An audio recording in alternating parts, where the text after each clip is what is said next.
Masih di 99,5 Suara Almanar, mendidik dan mencerahkan. Sahabat Almanar kembali bersama Indah menemani pagi hari Sahabat Almanar.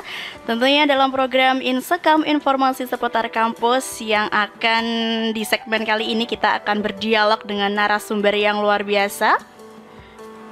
Di pagi hari ini sudah ada di studio kita, di Studio 5 Universitas Muhammadiyah Ponorogo, ada narasumber yang luar biasa. Terdapat 2 narasumber yang akan hadir di ruang dengar Anda membahas seputar partisipasi kita sebagai masyarakat dalam menyongsong pemilu tahun 2024 nanti. Setelah hari membersamai kita ada Koordinator Divisi Pengawasan dan Hubal Bawaslu Ponorogo, Bapak Juwaini. Selamat pagi Bapak. Selamat pagi, Assalamualaikum warahmatullahi wabarakatuh. Waalaikumsalam warahmatullahi wabarakatuh. Apa kabarnya Bapak di hari ini? Alhamdulillah, kabarnya luar biasa baik. Selain ada Bapak Juwaini, juga ada Kaprodi Ilmu Pemerintahan Universitas Muhammadiyah Ponorogo, yakni Bapak Robi Darwis Nasution, SIP MA. Selamat pagi Bapak Robi. Waalaikumsalam warahmatullahi wabarakatuh. Apa kabar di hari ini Bapak? Alhamdulillah baik. Lama tidak berjumpa ya Bapak ya? Iya. Alhamdulillah kembali dipertemukan di Studio 5 Radio Suara Almanar ini. Iya.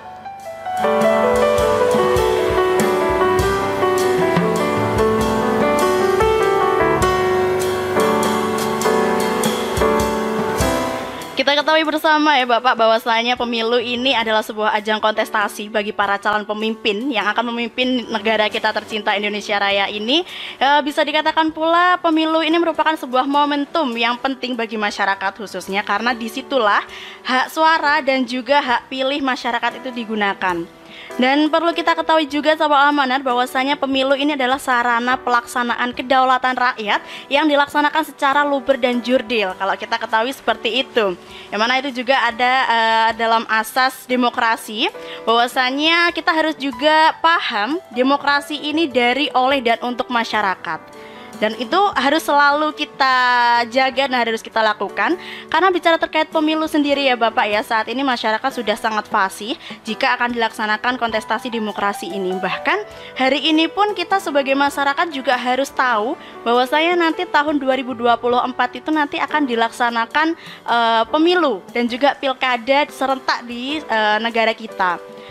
Namun selain itu, banyak sekali sebuah kultur yang berada di masyarakat, terutama citra buruk politik yang dilakukan oleh oknum-oknum tertentu yang hanya menginginkan sebuah fanatisme dari pemilu itu sendiri. Masyarakat ini juga harus melek ya Bapak ya, bahwasanya politik hari ini tidak hanya memiliki citra yang buruk.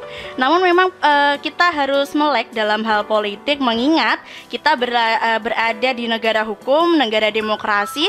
Segala sesuatu yang kita jalankan, terutama untuk pemilihan calon pemimpin itu melalui pemilu itu sendiri.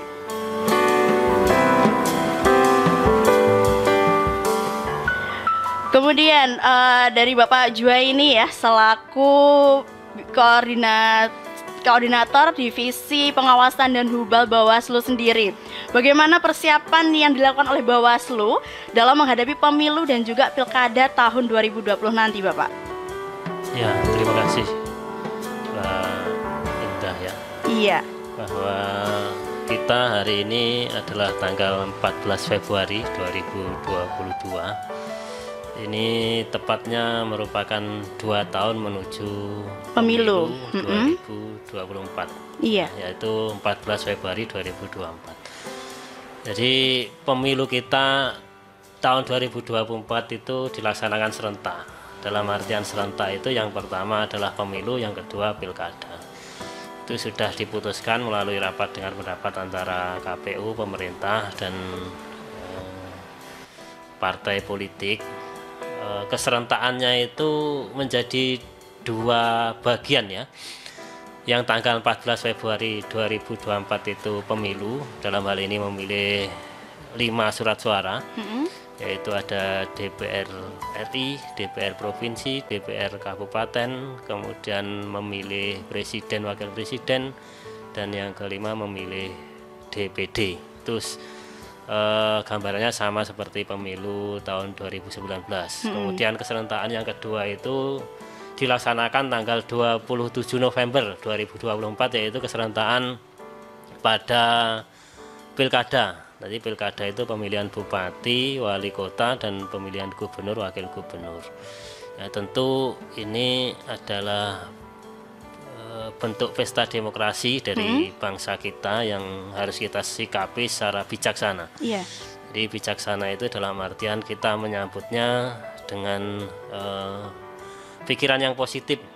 Ya, jadi pikiran positif itu bagaimana kita menyikapi pemilihan ini, kemudian partisipasi apa yang bisa kita lakukan dalam pemilihan ini. Ya, peran serta apa, misalkan pemilu itu kan mulai 18 bulan sebelum coblosan.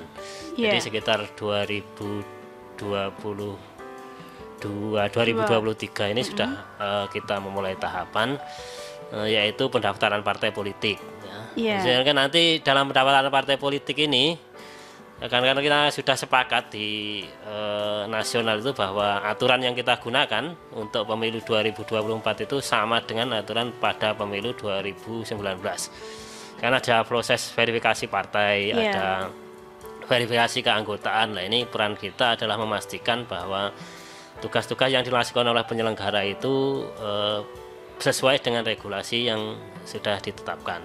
Juga partisipasi kita mungkin melihat track record, ya, bahwa mengapa kita sosialisasikan pemilu itu jauh hari sebelum coblosan, tentu karena ada PR berat kita, ya, bahwa kita itu sering melihat mengasumsikan pemilu itu seperti katakan yang Mbak Indah tadi, citra buruk politik, ya Pak, citra buruk ini, sehingga ini filternya juga kepada masyarakat, ya, sejauh mana keterpilihan calon yang tidak kredibel itu bisa terpilih, jika tidak terpilih itu juga karena semuanya ditentukan berdasarkan pilihan dari masyarakat, sehingga nanti harapannya 2024 ini yang akan kita laksanakan itu pemilunya lebih baik, lebih aspiratif, dan bahwa mereka itu adalah representasi dari perwakilan masyarakat itu benar-benar bisa diwujudkan, gitu. Jadi bagaimana peran kita dalam pemilu ini juga memfilter dalam calon, kemudian ikut terlibat dalam mensukseskan regulasi, ya. Jadi setelah nanti penetapan partai, pengajuan calon, dan secara tidak kita sadar sebenarnya partai yang sudah bersiap itu ya sekarang ini. Bagaimana partai itu sekarang sudah bergerilya menentukan calon-calon, menata dapilnya, kemudian calon-calonnya mulai sekarang ini. Karena nanti pertengahan 2023 itu memang mereka itu satu paket, sudah harus menyertakan calonnya, ya, udah ada keterwakilan perempuan, kemudian itu saya kira sudah dipersiapkan dari partai sekarang. Kalau bila kita mungkin menyimak bagaimana partai-partai itu sudah bergerilya mencari calon-calonnya ini, harapannya kita partisipasi kita bisa mengajukan calon, mungkin, ya, calon yang layak untuk dipilih, karena ya demokrasi semacam itu, ya, harus ada keterwakilan kita yang itu mewakili suara kita, ya. Setelah itu nanti juga ada pendaftaran partai, verifikasi partai, kemudian masuk lagi ke tahapan pencalonan, ya. Kalau sudah ada pencalonan, nanti juga calon itu kita filter lagi, misalkan bagaimana rekam jejak mereka, ya, bagaimana kompetensi mereka. Jangan sampai kita yang isu yang sering kita dengar mengenai pemilu itu kan calon yang tidak layak kemudian terpilih karena ada finansial, misalnya, ya. Yang tidak kredibel malah terpilih, ya. Semacam itu kan nanti juga kita sudah melalui tahapan pemilu itu kan sudah berapa kali, ya, mulai dari 2009 gitu, ya. Sehingga pengalaman-pengalaman itu hendaknya tidak terulang di tahun 2024. Iya. Terkait pendaftaran tadi sudah dimulai 2022 ini, ya Bapak, ya, pendaftaran parpol terutama. Ya, pendaftaran nanti di pusat, ya, didaftarkan di pusat. Kalau di kabupaten, di provinsi itu verifikasi. Jadi berkasnya dimasukkan ke pusat, kita mau verifikasi, yang diverifikasi oleh KPU dan jajarannya dan diawasi oleh Bawaslu, gitu.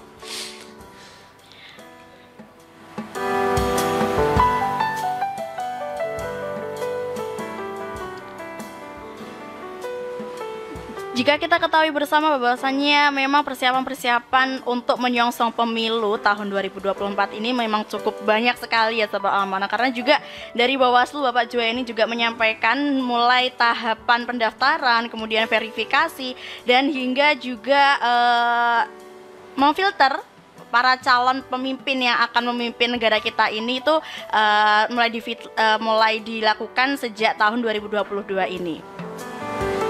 Lalu di kali ini kita ketahui bahwasanya memang secara demokrasi ya, karena berhubung juga Pak Robi ini merupakan dosen ilmu pemerintahan. Bagaimana Bapak terkait pemilu yang bisa dikatakan hari ini tuh sudah ada bau-baunya gitu untuk tahun 2024 nanti?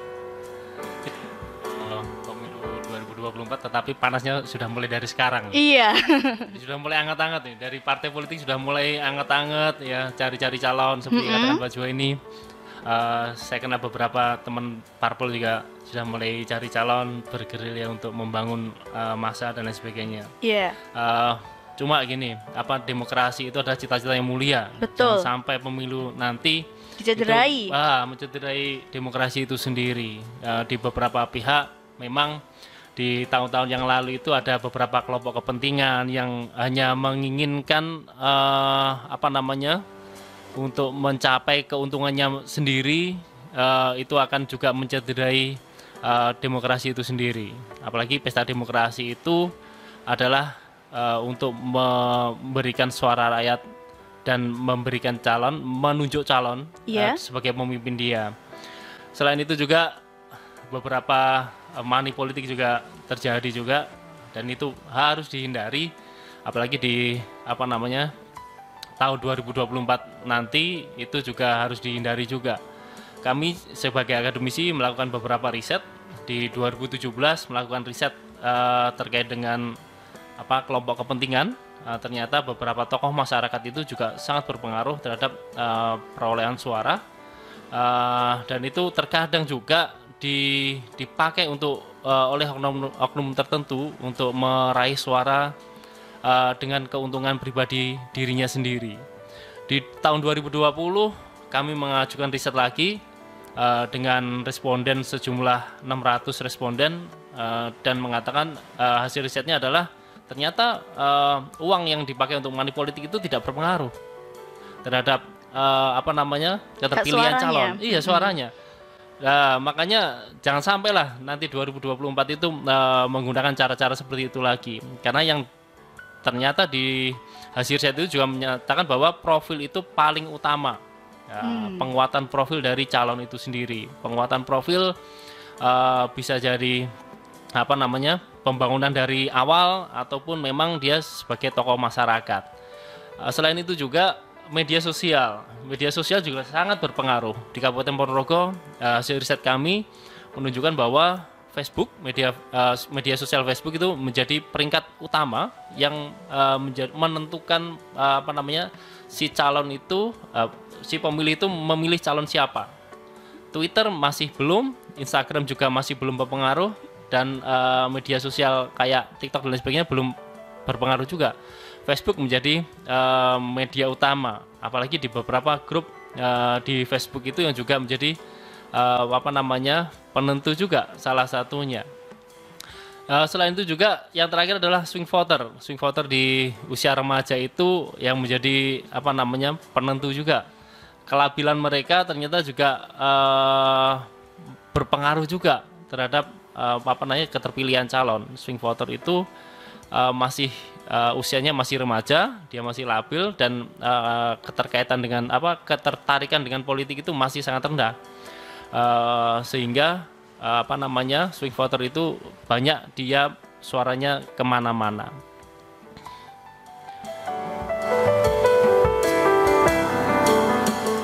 Tadi ada sebuah inti yang Indah petik ya, bahwasanya kalau politik itu baunya itu sudah sampai saat ini, apalagi menuju pemilu tahun 2024 nanti. Bahkan banyak sekali ada kerawanan-kerawanan yang terjadi. Salah satunya yang disampaikan oleh Bapak Robi tadi adalah money politik atau politik uang. Padahal itu menurut riset Pak Robi sendiri dan juga tim itu tidak berpengaruh dari hak suara masyarakat itu sendiri. Dan Sahabat Almanar, seperti apa potensi-potensi kerawanan lainnya yang bisa terjadi saat pemilu atau juga pilkada akan kita sampaikan di segmen nanti. Dan bagi Sahabat Almanar bisa juga bergabung bersama kita, bisa telepon, SMS atau juga WhatsApp di nomor 082 333 5035. Jangan kemana-mana, tetap di 99,5 Suara Almanar, mendidik dan mencerahkan.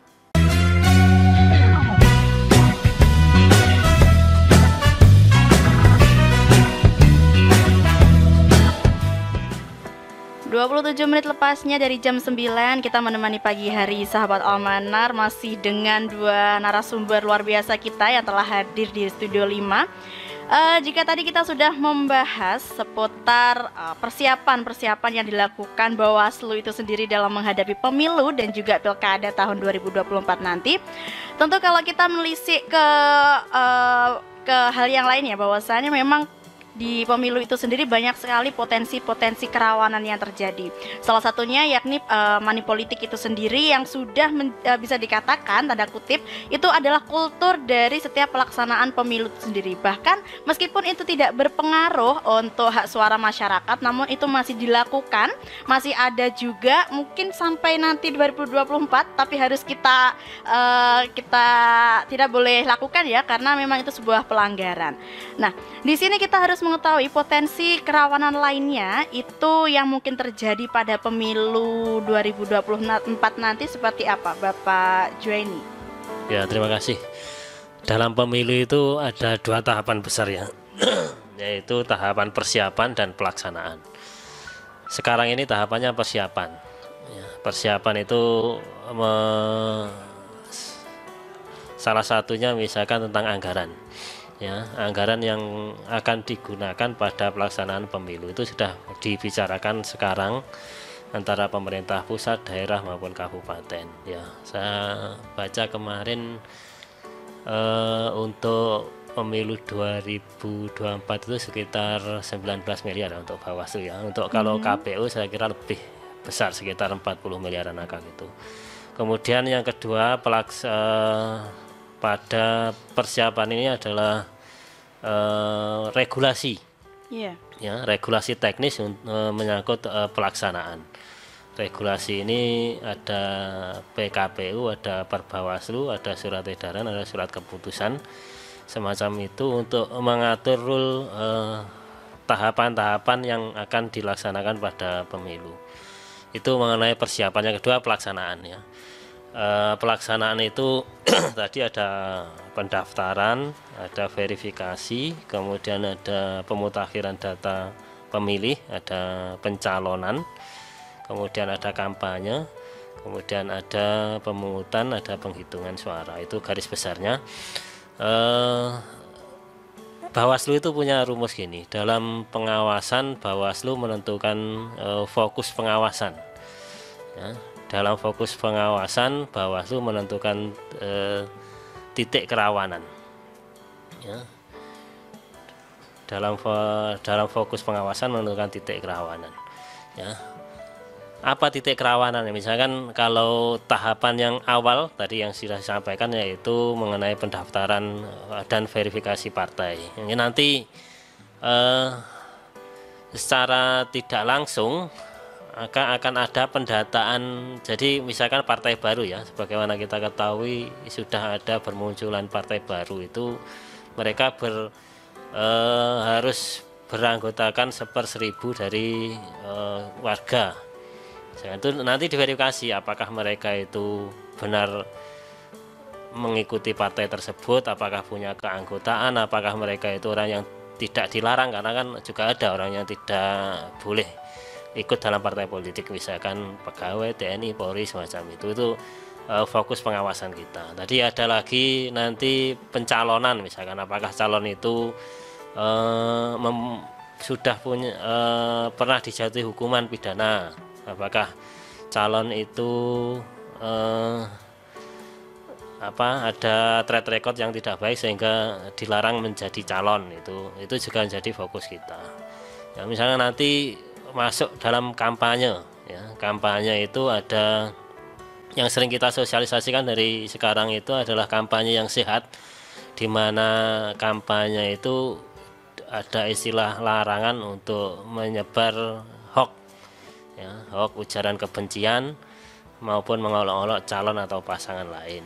Itu juga mengikut sertakan peran serta masyarakat dalam mengawasi itu. Dan seperti yang pemilu 2020 itu Pak Robi ya, seperti yang dikatakan tadi, memang media sosial itu sangat berpengaruh. Bagaimana misalkan iklimnya kampanye di Ponorogo pada Pilkada 2020 dengan 2 calon itu ya luar biasa. Bagaimana media sosial itu dimanfaatkan untuk melakukan ujaran kebencian, memfitnah, kemudian mengolok-olok calon sehingga calon yang lain terprovokasi dan saling melapor. Itu menjadi pengalaman kita yang tidak mengenakan juga, ya, bahwa ada satu kelompok mendukung calon satu, satunya mendukung calon satu, dan ini 2 calon ini memang saling berhadapan. Dan itu harapannya nanti ke depan kedewasaan pemilih maupun kontestan dalam partisipasi di pemilu itu lebih baik gitu.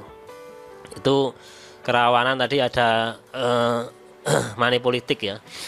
Jadi mindset kita untuk merubah bahwa calon yang kita pilih ini besok akan melayani kita.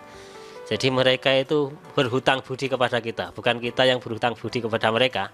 Nah, ini mindset ini harus ditanamkan secara kontinu, berkelanjutan dan jangka panjang. Sehingga apabila kita itu nanti kok memilih orang karena ada imbalan, aku diwai duit, enggak enak kalau enggak memilih.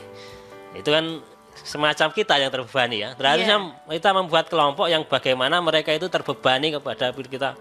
Udah, sampean itu calon yang baik, kita dukung, kita sukseskan, nanti amanah kita ya. Bagaimana aspirasi kita bisa sampean salurkan, sampean perjuangkan gitu. Sehingga nanti apabila sampean tidak berhasil, saya akan dengan mudah emosi sampean tidak percaya misalkan. Sampean tidak amanah, tidak bisa dipilih. Lah ini beban-beban itu harusnya berpindah daripada masyarakat kepada calon. Sehingga nanti kata-kataan secara tidak sadar itu masa calon kita itu kok menyetujui hal berikut, padahal ya kalau kita tanya ke semua orang itu nggak ada loh orang yang setuju misalkan. Ya, ada gap, ada keterpisahan antara wakil dan yang diwakili. Karena tadi ya ketika transaksi sudah selesai berarti kan mereka sudah selesai. Oh, saya sudah selesai kok sama pemilih itu. Pemilih sudah saya beri uang dan saya juga ternyata sudah diberi amanah dari pemberian uang itu, ya saya berjuang sendiri untuk selanjutnya itu terserah kepada saya, apakah saya dengan cara yang akan saya pikirkan, akan saya lakukan, dan itu mengabaikan daripada aspirasi masyarakat gitu. Baik, kita terkait hal itu sahabat Almanar, Bapak Joy sudah menyampaikan bahwasanya memang klaim kita dari dulu itu sudah mengatakan bahwasannya money politik itu adalah sebuah hal yang biasa dilakukan saat pemilu. Namun kita harus ubah mindset tersebut, mengingat tahun 2024 nanti kita sudah melaksanakan pemilu. Kita harus menghindari adanya kerawanan atau juga pelanggaran yang dilakukan oleh calon wakil rakyat itu sendiri. Dan di sini pula sahabat Almanar, Bapak Joy ini di sini ada yang sudah bergabung bersama kita melalui via WhatsApp. Assalamualaikum, saya Anas dari Melara, mau bertanya kepada Bapak Juwaini bahwa partisipasi masyarakat salah satunya adalah melaporkan dugaan pelanggaran pemilihan. Yang saya tanyakan, bagaimana jaminan kerahasiaan data pelapornya? Bisa dijawab oleh Bapak Juwaini? Ya, jadi dalam setiap tahapan itu ada jenis pelanggaran ya. Betul. Kita memilah dulu pelanggaran itu ada pelanggaran administrasi, pelanggaran mengenai tata cara, prosedur dan mekanisme. Itu pelanggaran administrasi. Sanksinya itu kepada KPU biasanya. Misalkan KPU tidak melaksanakan sesuai tahapan jadwal yang sudah ditentukan, itu administrasi. Ada lagi misalkan administrasi, tata cara, prosedur, misalkan ada pemasangan gambar dalam kampanye yang itu melanggar peraturan, itu juga administrasi.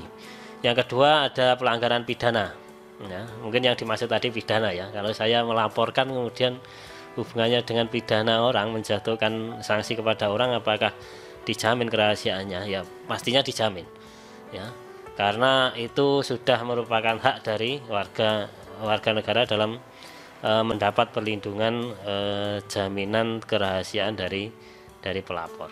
Nanti misalkan pidana ini ada pidana pemilihan ya.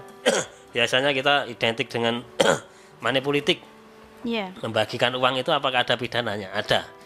Ya, apakah yang membagi dan yang menerima mendapat pidana? Iya, ada.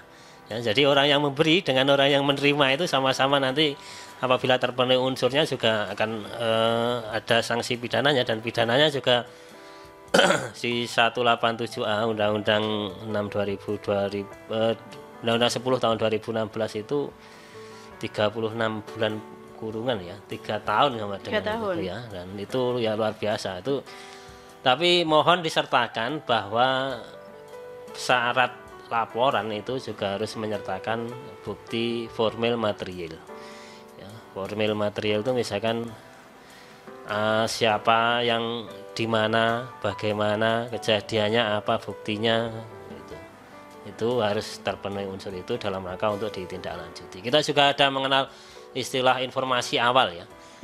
Informasi awal tuh kok ada rumor di sini gitu. Ada rumor di sini, ada bagi-bagi uang.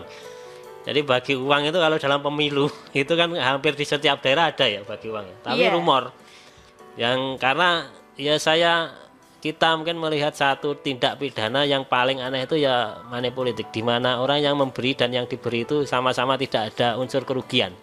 Ya kan beda dengan orang tindak kekerasan itu, di mana yang dikenai tindakan pasti dia merasa kerugian. Nah ini yang memberi sama yang diberi ini sama-sama merasa untung.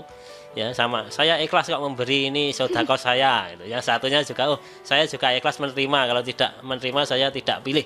Meskipun Pak Rogi tadi mengatakan itu kalau menurut survei juga belum tentu bahwa orang yang diberi uang itu juga akan menentukan pilihan kepada calon itu. Jangan-jangan nanti ke depan juga calon itu harus lebih waspada. Jangan-jangan itu hanya tipu muslihat dari masyarakat untuk menjebak orang supaya membagikan uang, itu kan juga kasihan juga. Ya, jadi harapannya nanti partisipasi masyarakat yang pertama itu tidak hanya melapor tapi juga melakukan pencegahan, ada peran partisipatif ya. Ini tidak boleh. Ya, tidak boleh dilakukan, dan ini ada sanksi pidananya. Ini adalah bukti peran serta kita dalam pencegahan. Jadi selain melaporkan, nanti harapannya juga mencegah kalau ke lingkungan kok agaknya kok kemersik aku kok ngelarang orang misalkan tidak boleh menerima uang gitu ya. Ya misalkan ya itu bagaimana kalau kita mulai di diri kita masing-masing. Ya, diri kita masing-masing ya. Kalau saya nggak bersedia, saya sudah, ini bagian ikhtiar saya sebagai wujud sumbangan saya kepada bangsa saya bahwa saya itu memilih tanpa ada imbalan sesuatu. Nah itu kalau di masyarakat kan jadi luar biasa. Ya, bagaimana aku bisa menjadi calon dan berhasil mewakili mereka tanpa ada biaya gitu. Dan itu akan simbiosis hubungan dari pemilih dan yang dipilih nanti justru akan lebih baik. Ya, bagaimana mereka juga menyalurkan aspirasi dengan keras, dengan mempertimbangkan pikiran dari masyarakat gitu. Gitu. Dan selain itu juga sudah yang bergabung bersama kita, ada Siska dari Rono Wijayan mau bertanya terkait acara hari ini, yakni bagaimana jika pada pemilu tahun 2024 nanti ada kecurangan suara maupun suap menyuap kepada rakyatnya, dan bagaimana sikap Bawaslu sebagai pengawas. Terima kasih, monggo Bapak. Ya karena ini kan menyangkut hajat hidup kita bersama ya. Betul. Jadi sikap kita tentunya juga sangat tergantung pada diri kita, bagaimana menyikapi itu. Apakah kita menjadi sekelompok orang yang sepakat untuk bersama-sama menolak itu, atau untuk sepakat sama-sama menerima itu. Ya, bagaimanapun sudah menjadi pengalaman kita ketika kita itu memilih calon kemudian mereka terbebani biaya yang tinggi, ya maka ke depan mereka akan mementingkan ego mereka sendiri, kepentingan mereka sendiri, dan itu menjauhkan mereka dari sebagai penyalur aspirasi dari masyarakat ya. Jadi ini merupakan semacam kesadaran komunal kita ya, bahwa ini adalah kewajiban kita bersama untuk mencegah adanya transaksional pada penentuan pilihan kita pada pemilu. Mengingat juga tadi kalau sudah disampaikan kerawanan-kerawanan yang terjadi, kalau sudah Indah ambil terkait bisa dikatakan tadi ada relasi kuasa ya Pak Robi ya. Tadi mengingat juga jika terjadi suap menyuap itu kalau Bapak boleh disampaikan itu yang memberikan uang itu juga kena sanksi pidana, yang menerima uang pun juga bisa.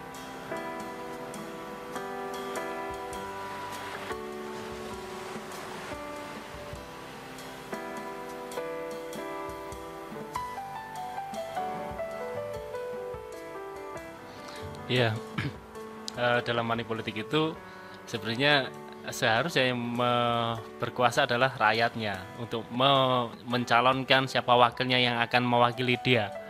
Tetapi di dalam hal ini karena sikap apatis dan sikap pragmatis dari masyarakat itu yang menerima uang, maka yang berkuasa akhirnya si calonnya.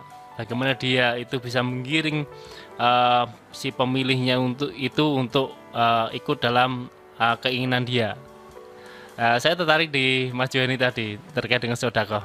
Saya pernah ikut ngisi acara pendidikan politik di salah satu organisasi Islam. Tanya kepada saya, Mas, jika di tempat saya itu nggak ada money politik gitu, nggak ada yang bagi-bagi uang, tetapi itu dimasukkan ke masjid ya. Jadi money politik berkedok sodako itu gimana hukumnya gitu ya. Jadi ada beberapa seperti itu. Itu memang di wilayah-wilayah tertentu yang masyarakatnya sudah nggak mau, ternyata mereka mencari cara yang lain. Bagaimana supaya dia juga bisa melakukan money politik itu. Jadi banyak macamnya terkait dengan money politik itu. Selain itu juga biasanya kalau kita lihat kerawanan kalau di dalam masyarakat itu di saat-saat ini masih belum, tetapi di masa-masa pencoblosan itu yang menjadi rame. Di RT saya sendiri itu sampai bertengkar jadi 2 kubu waktu 2019 itu 2 kubu. Akhirnya ditengahi oleh RT-nya sendiri. Nah, itu yang menjadi berbahaya. Jangan sampai beda pilihan itu juga menjadi bermasalah atau menjadi konflik antar warga. Ya, beda pilihan itu biasa. Siapa mau nyoblos siapa itu juga sudah biasa. Pilihan itu kan di tangan masing-masing. Tidak bisa diatur seperti yang dikatakan tadi, tidak bisa diatur oleh calonnya. Jadi kekuasaan penuh itu adalah di tangan masyarakat sendiri, di calonnya sendiri. Kita juga berhak menolak. Umpamanya saya sudah dikasih nggak enak dikasih uang ini sudah mau nyoblos, kita berhak kok mau nolak juga berhak, mau tidak mencoblos dia juga berhak, itu hak kita karena itu sudah dilindungi oleh undang-undang, oleh negara juga. Iya, bahkan kalau kita mengingat bahwasanya pemilu itu, apalagi dalam kampanye, banyak sekali yang beranggapan kalau tadi masyarakat itu beranggapan bahwasanya politik itu mahalnya politik di Indonesia seperti yang kita ketahui bersama, bahkan dalam persiapannya itu sendiri menghabiskan miliaran rupiah jika itu melakukan money politik dan lain sebagainya, sehingga kita rasa bahwasanya politik ini di Indonesia menjadi sebuah lomba di mana siapa yang mengeluarkan uang yang lebih besar atau lebih banyak dialah yang paling menang. Bagaimana tanggapan Pak Robi sendiri? Ini juga beberapa waktu lalu saya ketemu dengan alumni, Pak, mau mencalonkan tapi di Jawa Tengah. Tanya-tanya ke kami, tanya-tanya ke saya, untuk mencalonkan anggota dewan berapa di sana, Pak? Wah, saya kurang tahu ya, mungkin sekitar 2M gitu, ya gitu kan. Kalau di sana murah masih gini. Wah, ternyata kosnya, political costnya lebih murah sana. Saya tanyain, ya kan itu sudah kebiasaan juga. Ternyata di sana juga ada money politik juga. Kalau di sana ngasih uang berapa? Ngasih uang 15.000 gitu. Kalau di sini 100.000. Dan itu hal-hal yang nggak bagus juga. Pada akhirnya kos itu biaya yang dia keluarkan itu juga akan dia harus mengembalikan juga. Yeah. Nah, itu harus diperhatikan oleh masyarakat.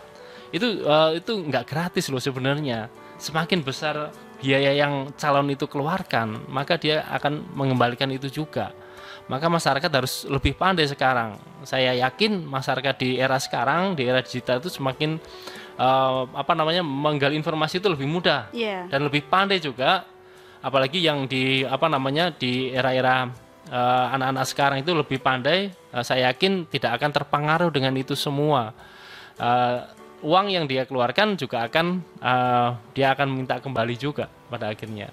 Baik. Jadi bahwasanya memang politik mahal itu tergantung oknumnya sebenarnya. Tidak semerta-merta semua politik itu memiliki citra buruk, sahabat Almana, karena kita berada di negara demokrasi. Segala sesuatu yang kita jalankan itu pada umumnya itu dijalankan melalui sistem politik itu sendiri. Dan kita sebagai masyarakat harus bisa mengetahui bagaimana peran dan juga partisipasi kita, apalagi dalam mendukung pergelaran pemilu pada tahun 2024 nanti. Jadi bagi sahabat Almanar, tetap bersama Indah di sini, akan ada segmen selanjutnya. Tetap di 99,5 Suara Almanar, mendidik dan mencerahkan.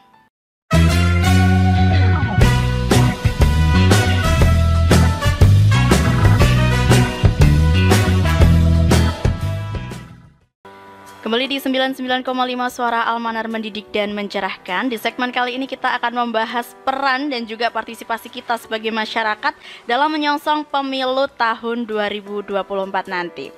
Sebelumnya Indah juga bergeser terlebih dahulu di via WhatsApp, berhubung juga sudah banyak sekali yang mengantri ternyata. Di sini ada yang sudah bergabung dari Mita.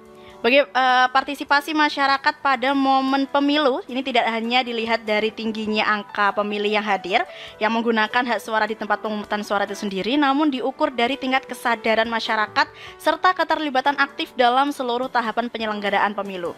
Bagaimana pihak terkait mendorong aktif kegiatan demokrasi untuk semua proses kepemiluan? Bisa dijawab oleh Bapak Juwaini. Bagaimana kita terlibat dalam ikut partisipasi mensukseskan pemilu gitu ya. Ini memang bagaimana merasakan bahwa hajatan kita itu yang paling besar itu ya pemilu. Ya, kemudian keterlibatan keaktifan kita itu sangat menentukan dari proses dan kualitas pada pemilu. Ya, saya kira tadi unsur money politik itu sangat menarik dibicarakan. Saya kok berpikir kalau yang menolak kita saja itu apakah bisa mensukseskan terwujudnya demokrasi yang kita idamkan gitu. Ya. Kalau kita saja tidak bisa menolak, terus bagaimana kita mempengaruhi orang lain kan gitu ya. Ya, kesadaran komunal itu pasti berawal dari kesadaran diri kita masing-masing ya. Misalkan dalam tahapan pemutakhiran data ya, bagaimana peran kita untuk aktif mendaftarkan diri kita. Kan ada nanti problem dalam pemutakhiran data itu kan juga banyak, misalkan orang pindah domisili, orang yang kuliah di luar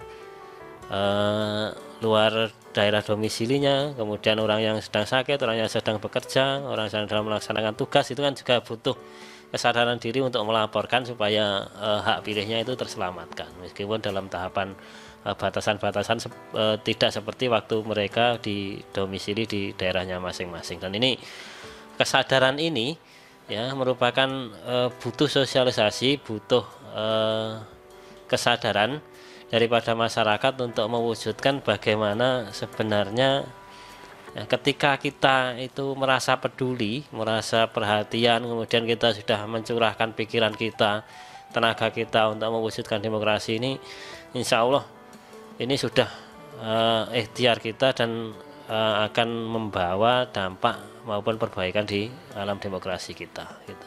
Ya, juga ada yang telah bergabung bersama kita, ada Romli yang sedang mendengarkan Radio Almanar di sekitaran Sarpon. Ini mau bertanya juga kepada Bapak Juwaini, dalam partisipasi masyarakat menuju pemilu, masyarakat yang tergolong rendah literasinya, bisa dikatakan pula sebagai masyarakat yang awam, ini kerap kali terhadap calon pemimpin ini acuh, apalagi pemimpin daerah. Adakah upaya yang dilakukan untuk menghadapi permasalahan tersebut dalam penyelenggaraan sistem demokrasi? Silahkan ya. Bapak. Jadi apakah kita menjadi bagian atau tidak menjadi bagian, saya kira ke depan sistem kita ya juga tetap semacam ini ya. Kita akan memilih ataukah kita menggunakan hak pilihnya atau tidak ya. Ketika kita menggunakan hak pilih kita, maka ada upaya, ada ikhtiar, ada keinginan, ada harapan dari kita. Apabila kita acuh tidak acuh misalkan ya, demokrasi akan tetap berjalan ya, akan tetap ada calon-calon pemimpin, tapi tidak secara secara mental, secara pikiran tentu kita tidak bisa meminta pertanggungjawaban dari atas yang mereka lakukan gitu. Karena kita tidak menjadi bagian itu. Maka ini adalah hak dan kewajiban ya Jadi memilih itu adalah hak dan juga kewajiban. Maka ini sebaiknya butuh penyadaran kepada pribadi kita untuk menggunakan sebaik-baiknya gitu. Lalu bagaimana menyikapi jika banyak sekali tokoh politik yang pindah-pindah partai? Sebagai pemilih terkadang ini juga bingung ya Bapak antara melihat loyalitas dari partai atau loyalitas orangnya ini. Jadi kita itu kalau di Ponorogo juga ada ya person yang saya itu heran orang itu. Partainya kecil kemudian setiap pemilu tuh ganti. Itu daerah mungkin Pak Rofi bisa meriset itu ada gejala apa dalam itu. Dan juga tetap terpilih sehingga ya person-person itu kan menjadi sesuatu yang menarik sekarang ya. Ketika orang itu sudah susah membedakan partai A, B, C, maka yang ketertarikan ya tadi, makanya kalau ini unsur perguruan tinggi ini dalam waktu ya menyongsong ini bisa meriset misal faktor keterpilihan itu apa karena partai atau karena tokoh atau karena uangnya atau karena kedekatannya atau karena jasanya, itu ya ini menjadi kajian yang menarik untuk disosialisasikan. Saya kira tadi yang pertama tadi harus disosialisasikan benar-benar kepada masyarakat bahwa hasil risetnya itu menunjukkan keterpilihan itu ya ketertarikan orang memilih itu bukan karena uangnya. Nah, kan ini harus digarisbawahi, jangan sampai orang nanti ya kan juga kasihan sudah habis 2 miliar 3 miliar terus ya, kita kan juga tidak ingin menjerumuskan orang juga kan. Kalau jadi misalkan kalau memang orangnya berkualitas mari kita dukung, kalau tidak berkualitas ya jangan dijebak terus diminta uangnya atau gimana gitu. Iya, terima kasih tanggapannya Bapak. Kemudian beralih ke Pak Robi, ini juga sudah ada yang bertanya dari Fikri yang berada di Singosaren. Bagaimana pandangan narasumber Bapak Robi agar pemilu tahun 2024 nanti partisipasi masyarakat itu baik, tinggi, dan juga dari keikutsertaannya ini sebagai pemilih maupun pengawas partisipatif. Soalnya kebanyakan teman-teman di sekitar Fikri ini kurang begitu tertarik dengan hal demikian. Iya, untuk anak-anak yang kelahiran 90 dan generasi XYZ itu memang banyak apolitis. Bagaimana cara kita itu adalah dengan banyak sosialisasi. Selain sosialisasi di generasi-generasi itu tidak hanya sosialisasi yang dipentingkan, tetapi rasionalitas. Kalau kita memilih itu efeknya seperti apa? Nah, perubahan seperti apa yang didapatkan? Karena memang generasi-generasi itu sangat rasional. Dia mampu berpikir kritis. Banyak pihak yang harus dilibatkan di sana, baik akademisi, tokoh masyarakat, bahkan di dalam undang-undang itu partai politik itu harus memberikan pendidikan politik. Nah, itu penting. Sampai saat ini ada mahasiswa riset itu ternyata dia belum melakukan fungsi sebagai pendidikan politik di sana. Itu harus difungsikan kembali. Partai politik bukan hanya panas di saat mau pemilu saja, tetapi di saat-saat seperti ini dia harus memberikan edukasi pada masyarakat. Oh, politik seperti ini dan kita harus mencoblos dan sebagainya. Selain itu juga tokoh masyarakat penting. Tokoh masyarakat itu ternyata sangat dipatuhi oleh di tingkat bawah, di akar rumput, di grassroots-nya. Tokoh masyarakat sebagai panutan di sana. Kalau di wilayah pedesaan itu ada tetua adat atau kiai. Kalau di kita ada kiai. Kiai bilang apa ya sudah. Nah, kiai itu juga harus memberikan edukasi yang baik juga. Harus nyoblos loh, harus ikut demokrasi loh, pesta demokrasi loh. Dan pilihlah sesuai hati nuranimu dan sebagainya. Selain itu juga beberapa instansi harus memberikan edukasi jauh-jauh hari seperti yang dilakukan Bawaslu saat ini. Flyer harus segera menyebar di media sosial, terutama kalau di Ponorogo itu di Facebook. Itu harus masif supaya masyarakat itu paham benar mana yang benar, mana yang salah, apa yang harus kita lakukan. Terutama seperti yang saya katakan tadi di awal adalah di swing voter, di anak-anak remaja yang notabene dia masih sangat awam terkait dengan politik. Iya, terima kasih atas tanggapannya. Juga ada yang telah bergabung, ini dari mahasiswa UNU Ponorogo. Ada Ernawati, ini izin bertanya mumpung bersama Bapak Juhaini dan juga Pak Robi. Terkait peran mahasiswa itu sendiri Pak Robi ya dalam pengawasan pemilu atau saat pemilihan itu, mahasiswa itu berperan di mana dan seperti apa bentuk kita dalam pengawasan pemilu itu sendiri? Siap. Di kita ada mata kuliah wajib di Prodi Ilmu Pemerintahan yaitu Pendidikan Anti Korupsi. Betul. Dan sistem politik kepartian dan pemilu. Di dalam perkuliahan itu kami membekali mahasiswa bagaimana pemilihan yang baik dan bagaimana seharusnya kalau menjadi calon dan lain sebagainya.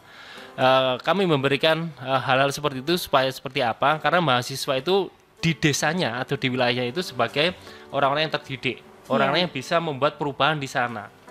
Dia agent of change di tempatnya masing-masing.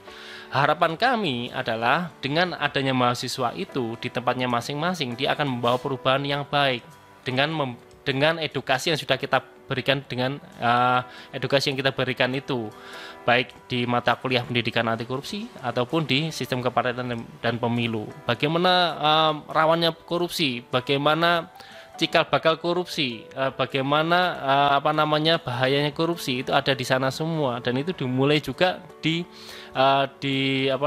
era-era waktu pencoblosan itu juga. Jadi itu sangat terkait. Sekali lagi mahasiswa sebagai orang terdidik di wilayahnya masing-masing, harapan kami adalah sebagai agen perubahan untuk membawa pesta demokrasi ini supaya lebih baik, supaya kita mendapatkan calon yang benar-benar baik dan membawa perubahan di masyarakat yang baik juga. Baik, terima kasih untuk Bapak Robi dan juga Bapak Juhaini yang telah hadir di Studio 5 Universitas Muhammadiyah Ponorogo.